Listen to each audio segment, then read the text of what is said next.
আর এই বাংলাদেশের অবস্থা কিন্তু ভালো না, সামনের অবস্থা কিনা ভালো না। আমরা ঐক্যবদ্ধ বাংলাদেশ চাই। অন্তত আমার হাতে একজন কালিমা পড়া, লা ইলাহা ইল্লাল্লাহ পড়া আল্লাহর ইমানদার বান্দা যাতে না হয়, সে যেই দলেরই হোক না কেন। নাকি যতক্ষণ আপনি কোন ইমানদার খুন করেন নাই, ততক্ষণ আপনার জাহান্নাম থেকে বাঁচার কোন না কোন একটা উপায় আছে। যদি কোন ইমানদারের দ্বারাই হাত রঞ্জিত করেন, আর এই ঘূর্ণাবর্ত থেকে, ঘূর্ণিপাত থেকে বের হওয়ার আপনার আর কোন রাস্তা নেই। আপনাকে এর আযাব জাহান্নামে গিয়া ভোগ করতেই হবে। এটা নবীজির হাদিসের অনুবাদ করলাম। ইন্না মিন ওয়ারাতাতিল উমুরিল্লাতী লা মাখরাজা লিমান আও কানা নাফসুহু ফিহা সাফকু দামিন হারাম। যেই ঘূর্ণি, এই যে পানি একখানে নদীর মধ্যে ঘুরে না, ওখানে জাহাজ গেলে জাহাজ তলায় যায়, ঠিক না? এটা কি কয়?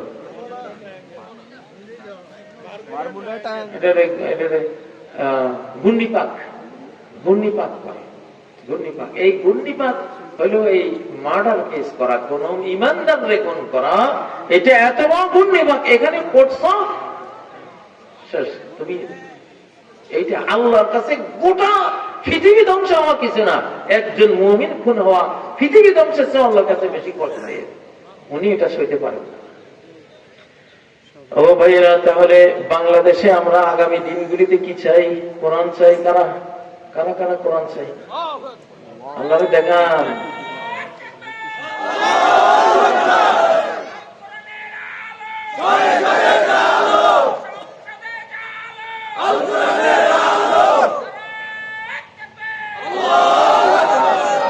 فأردنا أن يبدلهما ربهما خيرا منه زكاة وأقرب رحما।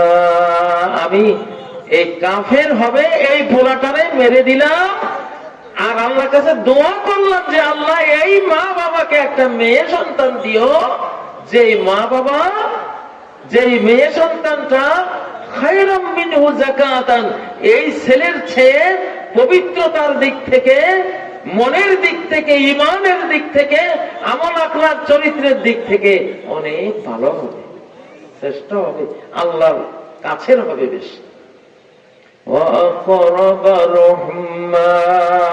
মা বাবার সাথে যে তাদের ব্লাড কানেকশন, এইটাকেও সে রক্ষা করার ছেলের তুলনায় বেশি কাছের হবে। সে বেশি মা বাবার ভালো করবে, সেবাও করবে, মা বাবার বেঈমান বানাবে না। ইতিহাস সাক্ষী, ওই মা বাবার পরিবারে একটা মেয়ে সন্তান হয়েছিল যার ঘরে নবী জন্ম হয়েছে। ঠিক না বে ঠিক? এই জন্য কেবল সন্তান চাইলে হয় না, সৎ সন্তান, নেক সন্তান, সালেহ সন্তান চাওয়ার বিধান ইসলামে আছে নাকি নাই? ভাইয়েরা, তাহলে এই যুগটা বড় ভয়ঙ্কর যুগ। আমরা চাই আল্লাহ এই যুগে আমাদেরকে আপনি মেরে দেন না, আমরা ইসলাম চাইব ইনশাআল্লাহ। বাংলাদেশে আমি তো ওয়াজ করি, এই বাংলাদেশে 97% ইসলামের বিধান আছে। এই যে ওয়াজ করতেছি, কোরআন বুঝানো, কিসের বিধান? এটা শরিয়ার বিধান না? এই যে আশা করছি, কিসের বিধান? নাকি 72 বিধান? শরিয়ার বিধান, ঠিক না? এই যে শাবান মাস, তাই না, বেশি বেশি রোজা রাখা, এটা নবীজির সুন্নাহ। মধ্য শাবান রজনীতে যারা শিরিক করবে না, মুসলিমদের সাথে কোনো ঘৃণা, হিংসার কোন আচরণ করবে না, সে ঘুমিয়ে থাকলেও আল্লাহ তারে মাফ করে দেবেন। সারা বছরের গুনাহগুলি মাফ। ইল্লা লিল-মুশরিকিন ওয়া মুশাহিন। মুশরিক শিরিক করে, তাবিজ তোমার ছেলে গলা, তাবিজ তোমার গলা, বুঝেন না?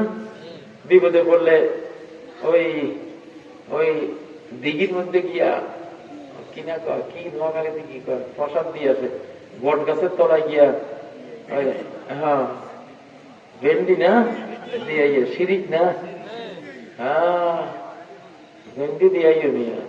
তোমার কাছে ইবলিস, জিন, শয়তান দমনের অ্যাটম বোম আছে, আর তুমি ভেন্ডি দিতে গেছো।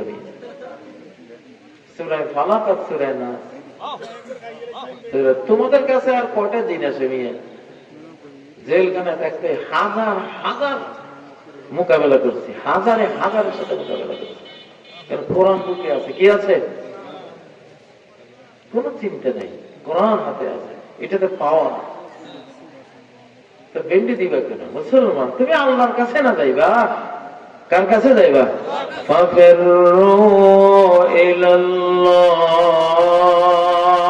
ইউনূস আলাইহিস সালাম যে মাছের পেটে পড়ছিলেন, যদি কোন বদর বদর পিসাব অথবা কোন ওই যে কত মানুষের ডাকে না মানুষে, হ্যাঁ, খাজা বাইজিদ মুস্তামিরে ডাকতো বা কোন ওলিয়া উলিয়ারে ডাকতো, মাছের পেট থেকে জীবনে বেরোতে পারত?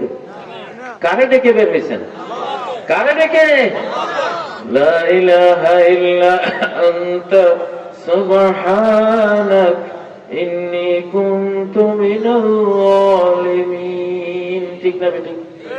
আচ্ছা ভাইয়েরা, তাহলে আমার আজকে আমি জাতির একটা মেসেজ দিচ্ছি, বিশ্ব পরিস্থিতি খুবই ভয়াবহ, খুবই। তৃতীয় বিশ্বযুদ্ধ সহ আকাশীয় অনেক প্রতিশোধমূলক মায়ের পৃথিবীতে নেমে আসবে। সবাই আল্লাহর সাথে ওয়াদা করবেন, আপনারা রবের সাথে আপনি নিবৃত্তি, কেউ শুনে লাগতো না। আপনি বলবেন যে আল্লাহ, আমি যে দলে করি, আমি তোমার কোরআনের বিরুদ্ধে যাব না, তুমি আমার মাইরো না, তুমি যা সামনে করো, যেমনি পৃথিবীকে পবিত্র করো, আমি লগে আছি তোমার সাথে। বাঁচতে হলে এখন এটা লাগে, না হলে তুমি পচা আলো তোমার ফেলাই দিবে, ফেলাই দিবে। যেরকম ভবিষ্যতে এই ফোলা, নিষ্পাপ ফোলা, মাসুম বাচ্চা, কোনো পাপ নাই, কিন্তু ভবিষ্যতে এই বাধা হইয়া দাঁড়াইব, মা বাবার ইমানের পথে কি বাধা হইয়া দাঁড়াইব। এই জন্য সরাই দিছেনি এই সূরা কাহাফ, এটা এই শেষ জামানার জন্য, এটা এই জামানায় ঘটবে। এগুলি এই জামানায় সিরিয়াসলি এইসব ঘটনা ঘটবে, খিজির টাইপের ঘটনা ঘটবে। কেউ কল্পনাও করতে পারবে না কি কারণে তারে মারি ফেলছে। এরকম তো হচ্ছে। ওই যে ভেনেজুয়েলার লোকে আমেরিকার কি হয়েছে? কিছু তো হয়েছে রে ভাই, একটা কিছু তো আছে। এখন আবার যে এখানে দুনিয়ার মার মার কাট কাট করে আইতেছে, ভিতরে তো বহুত কিছু আছে, আছে না? কোরআন এখন দেখার যুগ। কোরআন এখন কি? সায়ুরিকুম আয়াতি, শীঘ্রই আল্লাহ তোমাদেরকে আল্লাহর আয়াতগুলি দেখাইতে থাকবেন। শুধু কোরআনের তাফসীরের মধ্যে সীমিত থাকবে না এই যুগ, আল্লাহ তাআলা চোখে দেখাবেন তোমাদেরকে। দেখবেন তো যে ট্রাম্প যে গোটা দুনিয়ার অস্ত্রপাতি লই এভাবে আইছে, দেখবেন সামনে এটা আসলে কারণ মাত্রায় আছে, কি হইতেছে, কি হইতেছে, শেষ কি হবে জানেন? সব দুনিয়াদাররা নিজেরা মারামারি করে দুনিয়া থেকে বিদায়। আল্লাহ তাআলা ভবিষ্যৎ যারা এই দুনিয়ারে ঈমান দিয়া পবিত্র করব, নিজের সেজদা দিয়া দুনিয়াটারে রহমত করব, তসবিহ দিয়া দুনিয়াটারে বাসযোগ্য করব, নিজের সুন্দর আখলাক চরিত্র দিয়া আল্লাহর পক্ষ নিয়ে মালিকের সাথে কাজ করব। ওই লোকগুলি সংখ্যায় কম হবে, আল্লাহ তাদেরকে 7 মহাদেশের রাজত্ব দিয়ে দেবে। সুবহান আন্নাল আরদা ইয়ারিথুহা ইবাদিয়াস সালিহুন, আমার জমিনের ওয়ারিশ হবে আমার নেককার বান্দারা। নাকি চোর বান্দারা, নাকি ডাকাতেরা, নাকি খালি কেবল ভোগ করতে চাই ভোগীরা, বলছে ত্যাগীরা। এখন শেষ জামানা, কোরআনের জামানা, মাহাদির জামানা, ঈসা আলাইহিস সালামের জামানা। এই জামানায় ত্যাগীরা, ভালোরা, যারা পকেট উজাড় করে দরিদ্র দুস্থ এতিম বিধবা ফকির তাদের সাহায্য করবে, ওরাও ওয়ারিশ এখন ইনশাআল্লাহ। ঠিক না? ঠিক। ও ভাইয়েরা, আমি যে কথাগুলি বলে গেলাম এগুলি আগামী বাংলাদেশেও দেখবেন, আগামী পৃথিবীতেও দেখবেন। তখন কিন্তু সবাই তওবা করে ফেলাবেন যে বুঝি যে কইয়ে গেছে রে বাবু রে, বাঁচতে হইলে এখন কোরআনের সামনে বাধা হওয়া যাবে না। আব্রাহা বাধা হয়েছিল, নবুয়তের সামনে নবী আসবে আমি দিব না, নবী কাবা থেকে গোটা বিশ্বকে হেদায়েতের আলো ছড়াবে আমি সেটা দেব না, আল্লাহ তোরে আমি থাকতে দেব না। হয়েছে না? وَأَرْسَلَ عَلَيْهِمْ طَيْرًا أَبَابِيلَ।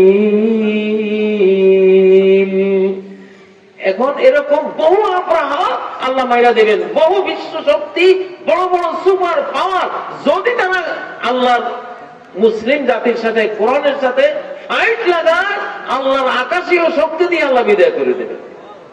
আর যদি ফাইট না লাগায়, সন্ধি করে, মিলেমিশে যদি থাকার সিদ্ধান্ত নেয়, ওকে, তাহলে তোমার তো হেদায়েতের কপাল খুলতে পারে ইনশাআল্লাহ, তাহলে তুমি থাকো, ঠিক না? ঠিক, হ্যাঁ।